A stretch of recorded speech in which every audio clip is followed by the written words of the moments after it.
matikan kita, kemudian kepadanya lah kita akan kembali.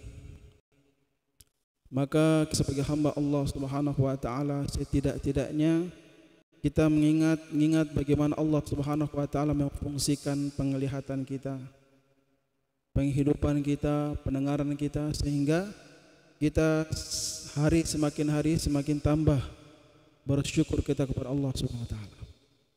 Kemudian yang kedua, kita perbanyak bersalawat kepada yang mulia baginda Rasulullah sallallahu alaihi wasallam. Sebagai manusia yang terbaik, panutan yang terbaik, maka kita akan celaka, kita akan binasa, kita akan gagal apabila selama hidup kita tidak mencontoh yang mulia baginda Rasulullah sallallahu alaihi wasallam. Baik hadirin jemaah yang mulia, permasalahan mengenai taharah sudah selesai, yang mencakup 4 bab atau 4 bagian, yaitu wudu, mandi, tayamum, dan menghilangkan atau mengangkat najis. Sekarang kita masuk pada pembagian atau bab yang termasuk sangat penting, yaitu masalah haid, nifas, dan istihadah, ya. Maka wajib bagi seorang wanita ini harus mempelajari, harus mentelaah atau harus mengetahui bab haid, nifas, dan istihadah. Begitu juga bagi bapak sekalian yang kami muliakan, ini wajib bagi kita untuk mengetahui, sehingga apabila ada permasalahan terhadap istri kita atau anak wanita kita atau siapa saja wanita, maka kita bisa mengatasi sehingga masalah-masalah ini akan melancarkan daripada ibadah kita. Bismillahirrahmanirrahim. Faslun fil haidhi wan nifas wal istihadah. Wa yakhruju minal farji thalathatu dima'i, damul haid wan nifasi wal istihadah. Jadi ada 3 darah yang keluar dari farjinya atau kemaluannya atau rahimnya seorang wanita, itu ada 3. Ini wajib kita hafal. Yang pertama adalah haid, yang kedua adalah nifas, dan yang ketiga adalah istihadah. Ya, bisa juga disebut seperti darah penyakit. Jadi apabila darah yang keluar bukan itu nifas, bukan itu haid, maka itu adalah darah yang istihadah, yang tetap menjadikan seorang wanita ini menjaga amalan-amalannya. Kemudian fal haid, adapun haid, huwa damul khariju fi sinnil haid wa huwa 9 sinin fa aktsaru min farjil mar'ati ala sabili sihhati, ay la li'illati bal lil jibillati min ghairi sababil wiladah. Adapun haid itu adalah darah yang keluar dari seorang wanita ketika mencapai umur 9 tahun. Kita harus ingat, darah ini keluar yaitu yang dialami seorang wanita yang mencapai umur 9 tahun. Itu yang pertama. Yang kedua, keluarnya dalam keadaan wanita ini sehat, ya. Yang ketiga, bukan dalam keadaan wiladah atau melahirkan. Jadi kapan seorang wanita mengalami pendarahan atau keluarnya darah kurang dari 9 tahun, maka ulama sepakat ini bukan haid, ya. Jadi haid itu adalah paling minimal umurnya seorang wanita adalah 9 tahun, ya. Sampai di jalan 10, 12, bahkan sampai 15 tahun. Itu yang pertama, ya. Jadi anak bapak sekalian ketika umur 8 tahun kemudian keluar darah, maka hendaknya diperiksa di kesehatan atau di mana, karena itu bukan darah haid, ya. Ulama sepakat kalau 8 tahun bukan darah haid, ya. Kesepakatan adalah ketika wanita mencapai umur tahun. Yang kedua, darah haid ini tidak boleh kurang dari 24 jam. Ya. Biasa mungkin istri kita atau seorang wanita pada umumnya itu haid berkisar antara 6 sampai 7 hari. Paling maksimalnya adalah 15 hari. Kapan seorang wanita ketika dia haid kurang dari 24 jam, maka ini bukan haid namanya. Ya. Misalkan dia hari ini pagi keluar darah, ya, sehingga berselang kira-kira 10 jam darahnya berhenti, ya, maka seorang wanita ini wajib menunggu, ya, atau dia silahkan melakukan perkara yang diwajibkan. Dia meyakini bahwa ini bukan haid, dia sholat, dia puasa, ya. Ketika 2 hari atau 3 hari berikutnya darahnya keluar lagi, maka ini masih masuk dalam ruang lingkup haid, ya. Jadi maksudnya 24 jam ini adalah ini berhampar selama 15 hari, ya. Dia hari pertama haid keluar darah, hari kedua tidak, ya, atau setengah hari saja. Berikutnya tidak, bahkan sampai 5-6 hari baru keluar lagi. Maka dia masih dihitung sebagai wanita yang haid. Kapan dia keluar darah haid, kemudian setengah hari berikutnya itu tidak keluar sampai hari ke-16, maka bisa jadi dia ini tidak mengalami haid, bisa jadi dia hamil, ya. Jadi haid ini hadirin jemaah yang mulia atau nifas ini harus kita memaksakan istri atau anak wanita kita untuk mempelajari, ditekankan secara wajib. Ini pembahasan sangat luas, ya. Di sini adalah pembahasan secara umum. Yang pertama terkena pada seorang wanita yang mencapai 9 tahun. Yang kedua tidak boleh kurang dari 24 jam.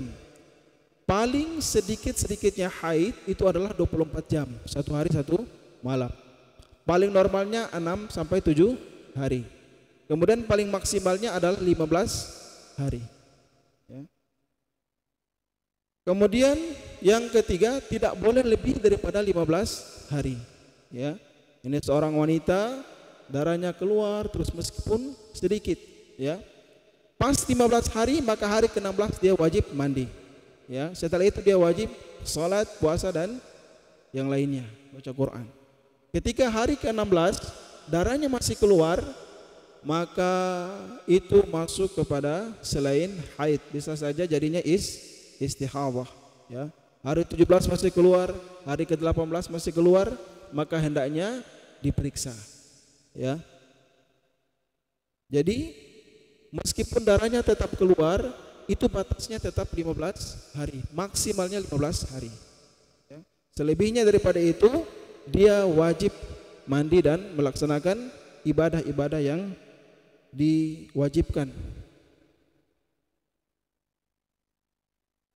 ya. Nah, ini hadirin jemaah yang mulia, ini adalah haid. Kemudian yang kedua yaitu nifas. Wan nifasu wadamul khariju aqibal wiladah. Nah, adapun nifas ini adalah darah yang keluar disebabkan seorang wanita ini melahirkan, ya. Seorang wanita ini melahirkan. Yaitu yang pertama, rumusnya yang pertama adalah melahirkannya secara tuntas, ya. Apabila seorang ibu telah melahirkan secara tuntas, kemudian selang berapa menit masih ada anaknya satu di dalam perut, maka itu belum tuntas namanya, ya. Harus tuntas. Kalau anaknya 2, harus dua-duanya keluar secara tuntas. Baru darahnya itu dihitung sebagai darah nifas. Baik melahirkannya secara normal atau dengan jalan yang lain. Misalkan sesar, ya. Sesar itu anaknya dikeluarkan bukan dari jalannya tapi dari perut. Tetap dia terhitung sebagai orang yang nifas, ya. Dihitung sebagai orang yang nifas. Kemudian yang kedua, belum berlalu 15 hari, ya. apabila istri bapak ketika melahirkan secara normal atau tidak normal sudah tuntas, tapi tidak ada keluar darah, ya, tidak ada keluar darah sama sekali. Ketika hari ke-10 setelah melahirkan baru darahnya keluar, maka itu masih dihitung nifas, ya. Tidak boleh, jadi bapak tidak boleh langsung melakukan hal seperti jima, bersetubuh dengan istri. Kita harus tunggu sampai 15 hari. Hari pertama melahirkan sampai hari ke-15 belum keluar darah. Pas hari ke-17 baru keluar darah, maka ini bukan lagi nifas. Dia masuk dalam bab haid. Memang ada seorang wanita seperti itu, ya. Maka ulama sepakat jarak waktu untuk mengetahui dia ini nifas atau tidak ada 15 hari. Ketika seorang wanita melahirkan anak, kemudian tidak keluar darah sama sekali, maka ini ditunggu sampai hari ke-15. Tidak keluar darah hari pertama, kedua, pas hari ke-14 keluar darah, maka darahnya itu adalah darah nifas, ya. Darahnya adalah darah nifas. Yang ketiga, tidak boleh nifas ini lebih daripada 60 hari. Nah, ini rumusnya, ya. Karena paling maksimalnya nifas itu adalah 60 hari. Paling sedikit-sedikitnya nifas itu adalah setetes saja, ya, sedikit darah yang keluar itu paling minimalnya nifas, ya. Kemudian yang paling normalnya pada umumnya nifas itu adalah 40 hari. Makanya ini suatu pengetahuan bagi kita, ya. Wanita secara umum mereka beranggapan bahwa nifas itu 40 hari pas, ya. Sehingga ketika hari ke-20 dia sudah tidak keluar darah, dia tidak mau sholat, dia tidak mau puasa, ya. Ini belum cukup 40 hari. Nanti kalau sudah 40 hari baru saya sholat. Nah, ini tidak bisa. Ketika hari ke-17, hari ke-19, hari ke-20 sudah tidak ada lagi darah yang keluar, maksudnya suci, maka hari itu juga kita mandi, ya. Hari ke-20 setelah zuhur, maka asar itu kita sudah kena wajib sholat, ya. Jadi bapak harus ingat, sampaikan kepada istri atau anak wanita, tidak harus nifas itu pas 40 hari.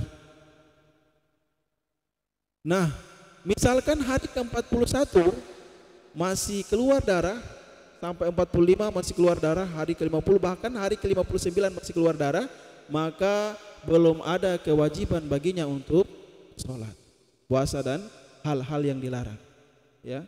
Maksimalnya 60 hari, ya. Ketika hari ke-61 darah masih keluar, maka dia tetap mandi wajib, ya. Nah, itu adalah suatu perkara yang harus kita ketahui, sehingga apabila terjadi suatu kelainan kepada istri kita atau anak gadis kita, maka hendaknya kita mengetahui dengan rumus-rumus yang ada. Ini nifas, ya.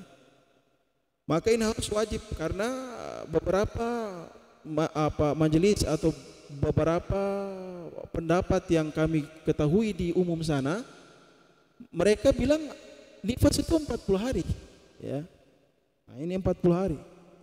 Jadi ada wanita yang kurang dari 40 hari, dia tidak mau mandi wajib, ya.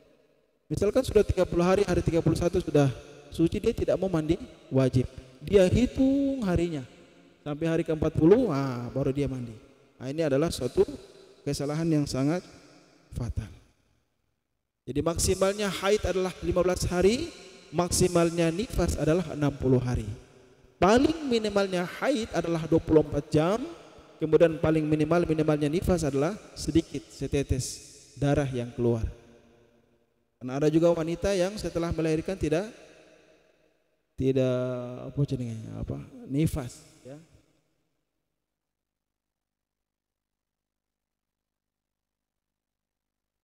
Kemudian yang ketiga, hadirin jemaah yang mulia, wal istihadhah, yang ketiga ai damuha huwa damul khariju fi ghairi ayyamil haid wan nifas la ala sabilil sihhati.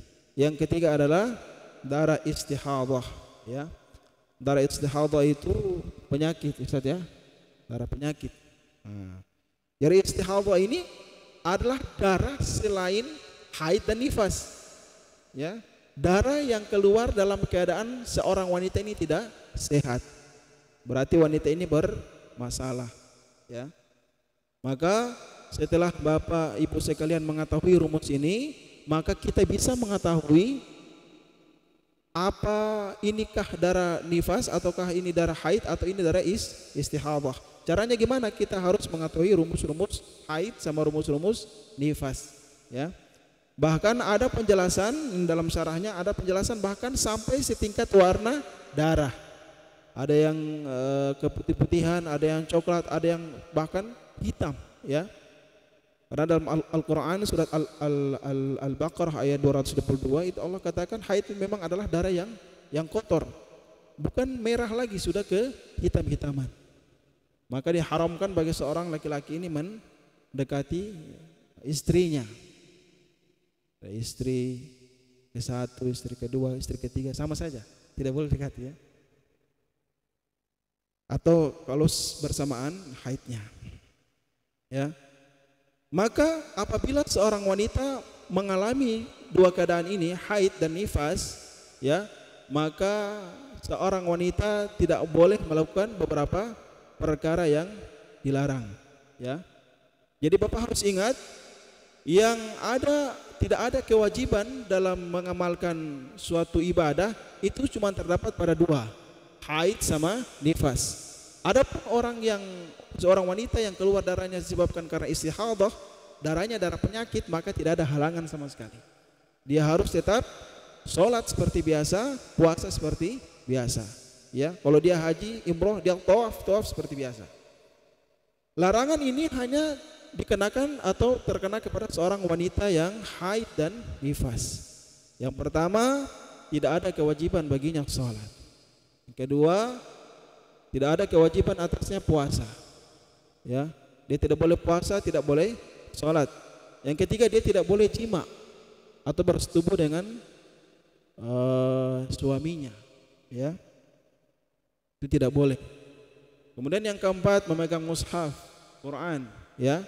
Yang kelima yaitu membaca Al-Quran Al-Karim, ya. Dalam mazhab kita Al-Imam Syafi'i, kalau seorang wanita ini seorang hafizah, penghafal Quran, maka apabila dia memurajaah dalam keadaan haid, niatnya adalah zikir, ya. Dalam mazhab Imam Syafi'i tidak melarang seorang wanita yang haid atau nifas ini berzikir dan berdoa.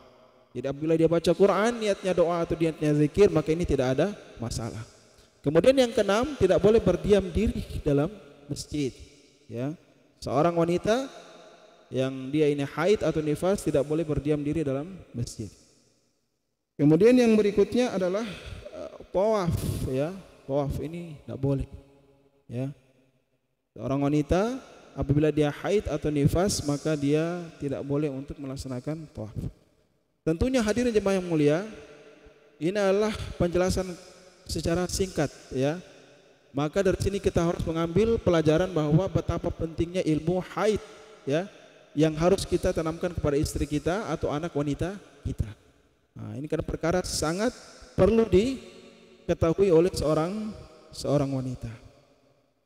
Maka hadirin jemaah yang mulia, larangan-larangan yang disebutkan tadi, sholat, puasa, itu hanya terkena pada dua kondisi, ya, yang dialami seorang wanita. Yang pertama adalah haid, yang kedua adalah nifas.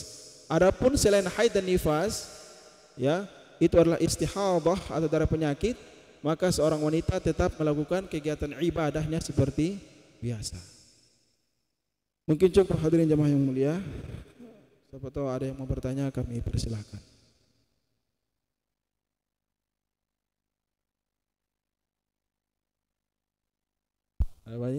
Nah, ini bekal untuk istri kita atau anak wanita kita, bisa kami sampaikan kembali. Paling maksimalnya haid itu 15 hari, paling minimalnya adalah 24 jam, paling normalnya 6 sampai 7 hari. Kalau nifas paling maksimalnya adalah 60 hari, paling sedikitnya adalah setetes darah yang keluar, kemudian paling normalnya adalah 40 hari. Tidak ada? Silakan Ustaz. Waalaikumsalam warahmatullahi wabarakatuh.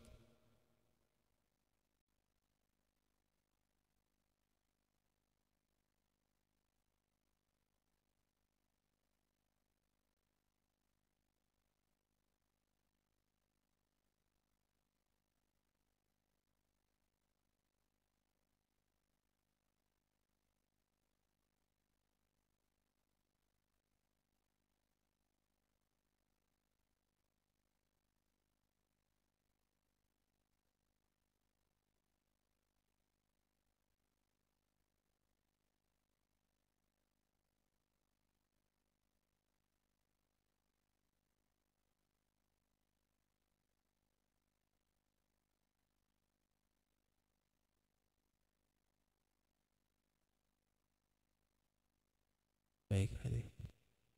Nah, ini biasa yang kita ustaz-ustaz yang pernah pesantren ini pasti mengalami.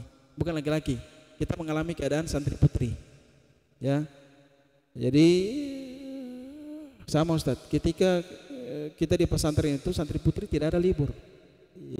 Yang hafiz ya, tidak ada libur, dia tetap mengaji seperti biasa. Tapi di situ kiainya mengatakan niatnya zikir, dia murojaah, ya. Di situ bisa Ustaz, kita membaca Quran tapi niatnya adalah zikir atau karena Imam Syafi'i adalah salah satu mazhab yang sangat berhati-hati. Hati-hati sini bukan dalam masalah hukum tapi masalah adab, ya, masalah adabnya, ya. Karena dalam suatu hadis Nabi sallallahu alaihi wasallam mengkiaskan haid dan nifas ini dengan junub.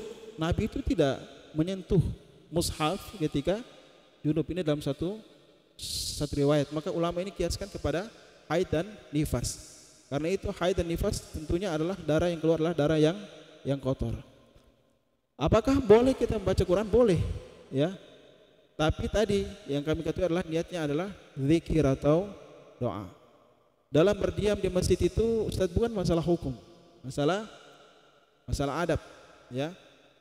Karena ada kami temukan masalah dalam proses dakwah, laki-laki yang junub dia keluar masjid, dia merayap, tidak mau telapak kakinya itu injak ke masjid, dia merayap seperti biawak, gitu ya.